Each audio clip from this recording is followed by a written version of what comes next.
Hey there, good morning, good evening, good afternoon. This is Talking to Myself, the part of the day where I talk to myself about things that I was thinking the night before while laying in bed. Shout out, of course, to all of you that are watching, all of you that are subscribed. I truly appreciate it. I never ask anyone to subscribe, and so it means a lot that you do. No music because I got my nice hat on, trying to emulate what my grandfather used to do. No music because the conversation I'm going to have is one that I think doesn't need music because I want you to hear me, because some people watch this and some people will skip.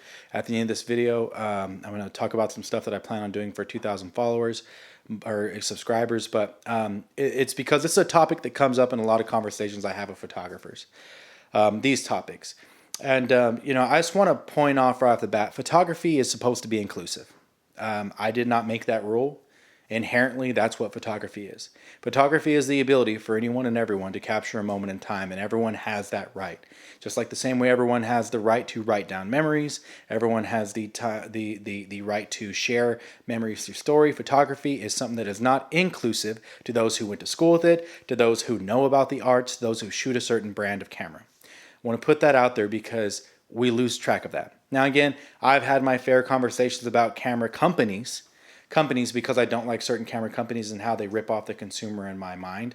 How you pay a top dollar for something that, has amazing build, but at the same time, it's going to be obsolete in a year or two. Photography is supposed to be more than just, hey, what gear do you have? Photography is supposed to be more than, hey, should you upgrade? Hey, does gear matter? And it's moved away from that quite a bit from my time, especially being on here. I want to tell you guys out there, if you're struggling with, basically shitty attitude people, whether online places or even in person, the most insecure people that I've ever come across are the people that come to my videos or come to any of my buddies' videos or come to anyone's photos and critique their photos and critique their videos. Why? Because they don't have the guts to do anything and to share any of their stuff. If you ask them for a portfolio, they fold. Or they've got a portfolio of 5 images. Pick your top 5. It takes a lot for people to share their stuff online. And so I commend you. If any of you are doing that, even if you're just starting off, you have to start somewhere and get used to sharing your stuff. You have a story that should be told. You should be wanting to share your stuff with the world. I don't know what's going to happen with Instagram. I don't really care. We'll find another place to share stuff, but find a place where you can share your images because you matter. Your story matters. Your story is part of the archive and the collect of the human race. That is a huge deal. And your story matters specific to where you're from, whether you're from America, South America, Africa, the UK, Eastern Europe, Asia, places like this. The information that you're given to us puts us into a little tiny itty bitty view of what you go through daily. I mean, you have many options to share. You can share your struggles. You can share your beliefs. You can share your highlights, your lowlights. Does not matter. You get to choose. That's beautiful. That's something that's amazing. But something that I always run into, a couple things that always really shake up the photography landscape, and not in a good way, is these 3 things. And that's the question of, should I upgrade? It's the question of, does gear really matter? And it's the question of, or it's the idea of imposter syndrome. And I talked to this about Sir for a little bit. We touched on it. But it's something that really does hit home because there's so many times where I feel like that. I know a lot of creatives feel like that as well. When it comes to the idea of, gear mattering, I don't know who first thought of that for YouTube to make that a popular term. Hate that question. Gear doesn't matter. Gear does matter. Gear matters. It 100% matters. You cannot shoot a wedding on 2 iPhone 7s. People won't hire you. Gear matters. And it's fine that gear matters. You have to get over the fact that gear matters. Because there's nothing you can do that changes it. I mean, honestly, if you don't have the right tools to do the job, you're not going to succeed. I could make these straps that I'm making. I think I have one up there. You probably can't see it. I could make these straps that I'm making with basically like a knife and maybe like a couple nails. I could, but it wouldn't be as great. It wouldn't be as easy. Lines wouldn't be cut as well. Curves wouldn't be as smooth. I wouldn't be able to maul down that leather as nicely. The stitching wouldn't be as fantastic. It does matter. just like with anything else. So I want to get that through your head. Just know once and for all, gear matters. So when you see another video about does gear matter and someone tells you gear doesn't matter while they're using, a $10,000 lens setup, camera setup, video setup, just know that gear matters. Just skip right past it. The second thing that, everyone always talks about that I feel like really has a grip on, photography in general. But it's this idea of should I upgrade? And let me just be right off the bat. 90% of the time, we don't need to upgrade.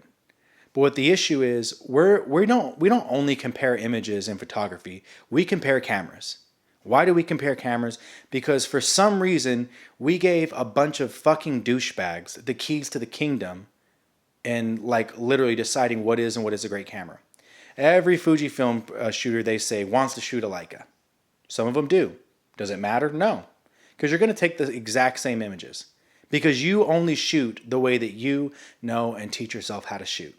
You shoot what's pleasing to you. It does not matter if you're on a Nikon, Canon, Panasonic, Sony, Olympus, Fujifilm, Leica, Pentax, Ricoh. It does not matter. The focal lengths can change. You're going to shoot how you shoot. You're going to grade the way you decide to color grade. There is nothing anyone can tell you or do that is going to change that. But we have it in our minds that you need to upgrade, you need to jump to this, that, and the other. When listen, again, majority of us have it in our mind that like it's going to make us better. It's not. It does not. I get shit on all the time in my DMs because I'm using APS-C or I'm using some blah blah, or I made that video joking around about medium formats more professional than full frame because full frame's a tiny sensor. Everyone tore my ass up in the DMs because they're too afraid to do it in the comments. They know they get jumped there too. It's why a lot of people delete shit. But it's always the same thing. Oh, well, this camera's better for this, this, and this, and this. And the images I take, listen, they're going to be the exact same no matter what you're on. I can move to medium format tomorrow, which I'm contemplating. And guess what my images are going to look like? Every other image. That's it. That's it. The other thing that comes with that is the idea of upgrading to something because it's nostalgic. And I've fallen prey to this. I will be the first one to admit to you because I've been thinking about it recently. I use the 35mm 1.4 from Fujifilm as a crutch. That is a creative crutch. Because I know that every time I grab that lens, I know what the look's going to be. I know how it plays with light. I know how it plays with shadow. I know where to position subjects. No matter what, I have that with me. And that has become a creative crutch. 100%. To the point to where I don't even grab that lens because I like shooting with it. I don't want to shoot with that lens anymore. It's literally because I get so wrapped up in my head and so afraid that I'm going to fuck up the image I'm trying to take that I literally grab that lens. Because I know I can manipulate any image in any situation and know exactly what I'm going to get because I've shot so much with that. A lot of you would say that's great, that's what you want. But it's not. To me, I'm struggling right now. Creatively, I am tapped out. And not YouTube creative, because honestly, this shit's easy. I just talked to a camera about what I was thinking. But with work and with other people, I've got to shoot this Wednesday, and I am creatively tapped the hell out. I've got people paying me Wednesday and Sunday, and I don't know what to tell them because guess what I'm doing? I'm going to bring the same 35mm 1.4 and shoot the exact same images I always do, same poses and everything. I'm afraid a lot of times to change up my focal length. Even though I love 28mm, I'm afraid to move away from the 50mm effective focal length. Because what if I don't get the same image? Because I know the images I can get with this. And they always hit and they're always great. That's on me. It's a creative crutch. And so instead of doing the upgrades or instead of moving to something else or downgrading, like a lot of people would say, like I've said about 35 f2 or about a different focal length, I stick with this lens, the 35 1.4. And I love this lens. It has shaped the way I shoot everything. But I know how to edit my photos to where they all have the same characteristics of my 35 1.4. But why do I stick with it? Because I'm scared shitless that I'll take photos that because everyone likes my images. They get likes every time I take photos on them. When I record videos, when I do YouTube video, the 35mm 1.4 is my most liked and loved lens. And now I'm scared shitless into a corner that if I take images on something else, they won't come out the same and they're not going to get the same response. It's my fault. And that's going into the last thing that I hear so many creatives really just fall into, man. It's the idea of imposter syndrome. I'm not good enough.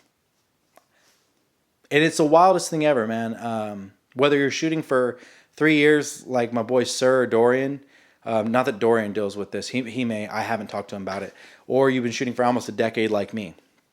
It doesn't matter if you're just shooting for fun or shooting to get paid. Imposter syndrome is just a real shitty thing that goes on. And a lot of time it's because we've gotten ourselves to a place to believe that if we don't get the amount of likes or responses that we want, or the negative comments from the 2 or 3 douchebags who aren't good at what they do. I mean, art of photography, cool deal, but Ken Wheeler, if you ever watch him with the pervert Jason Lanier, them having a shoot off, and you see how Ken shoots, that's what critical people are. Now, again, I'll apologize to all the people that I offend. I'm just built different. If someone talks shit to me, I'm very condescending and talk shit back. Also, if I've said something and I have to repeat myself to you, I get very frustrated. And I'm sorry to y'all. Like, I need to stop that. Like, that's become toxic. Like, I've let myself, just really shut down some people with that, just because I don't even want to deal with the banter or anything like that. Like, if I sense any douchebaggery, I just go 100% in, and I should probably hear people out more. But I said to say this, like, assholes are assholes, and they work like them too. Just dirty. And so, I deal with imposter syndrome a lot. Every time someone from Fujifilm reaches out about, hey, would you like to try this? We just got the package back. I literally think I don't deserve this shit. I don't.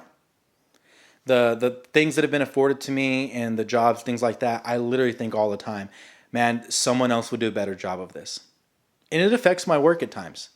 When I get hired to do things, I've literally turned down a wedding before because I thought I can't handle this. And I could have. Small wedding. Imposter syndrome is something that everyone works through, dude. Doesn't matter if you're shooting for Instagram, shooting for your website, it does not matter. Imposter syndrome is a real thing that everyone has to deal with. You never feel like you're comfortable. You never will. Now, you're going to have people like, Tony and Chelsea, Frono's Photo, things like that. People that have set themselves in a position to where, boom, okay, this is what I'm doing. Okay, I got this. And they look like they're in a groove. But I'm sure they would even bet to tell you, like, dude, doing the same thing every day feels like shit. I don't feel like I'm putting anything out there that I want to put out there. I say all the time, my boy Ryan Troy has a passion, not that he has imposter syndrome, he has a passion, for teaching people the business of photography and how to grow theirs. But those don't get views. My boy Dorian Coleman has laid out some of the best shit about, artists and things like that, and about street photography and ideas, and they get no views. This video will get very little views, because it's not about gear. And there are going to be some of you who say, it's all about gear. It's all about gear. So everyone reviews. Well, listen, you drive the algorithm. You guys that are watching, you literally drive this.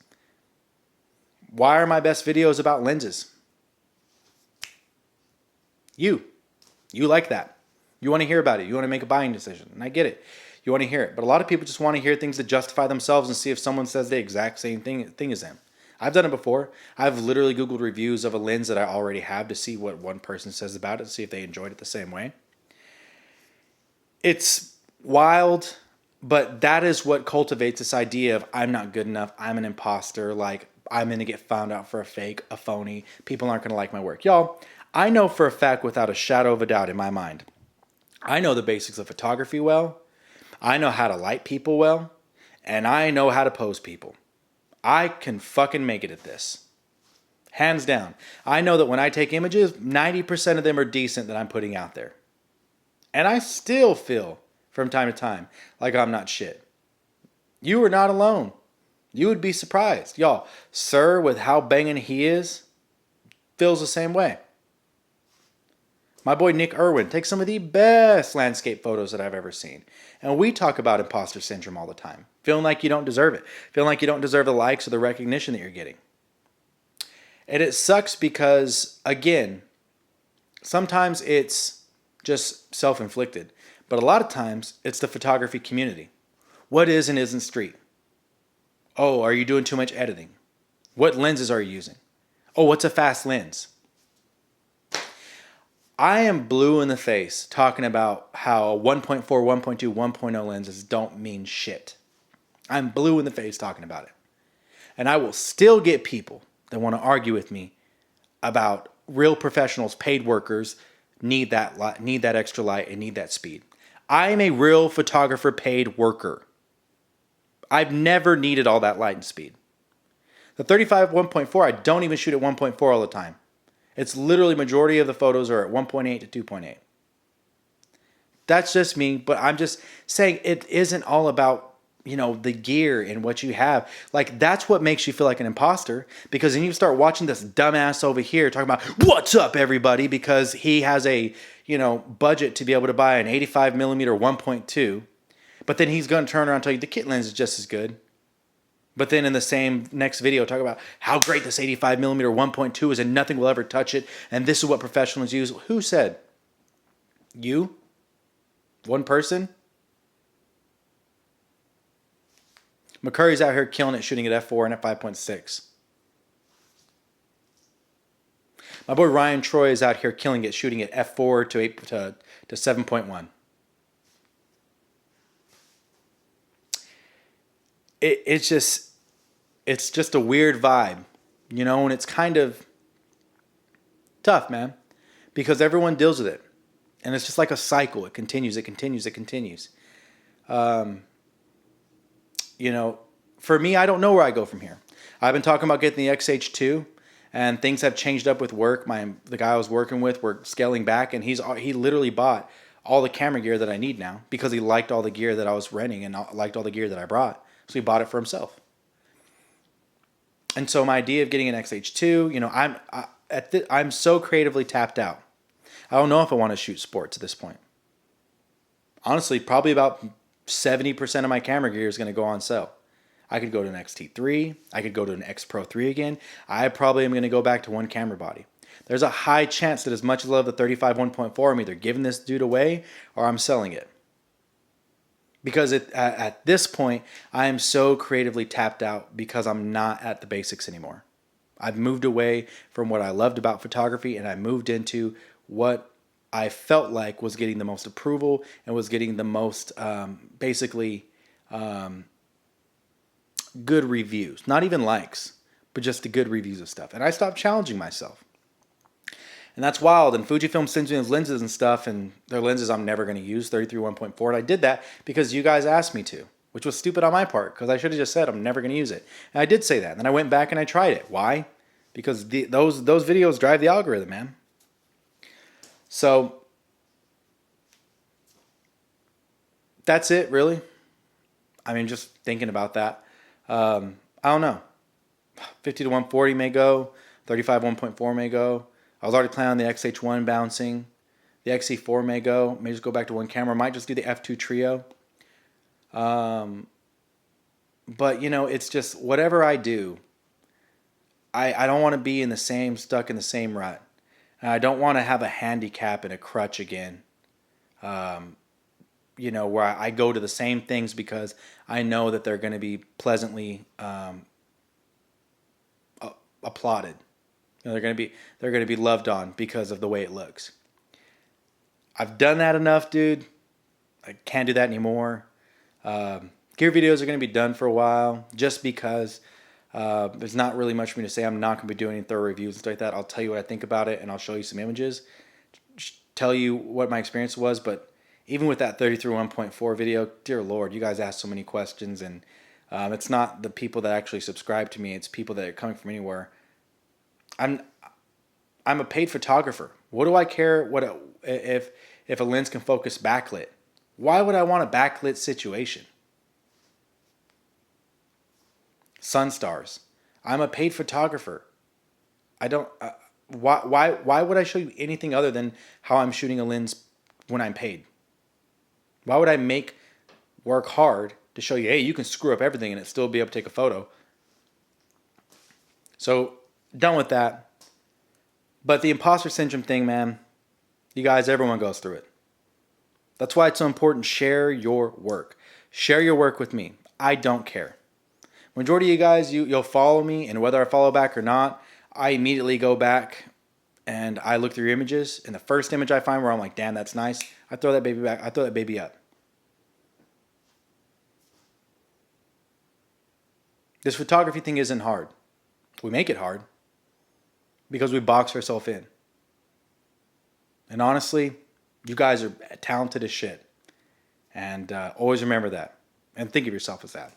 Imposter syndrome sucks, but you guys are the real deal. Have a good one.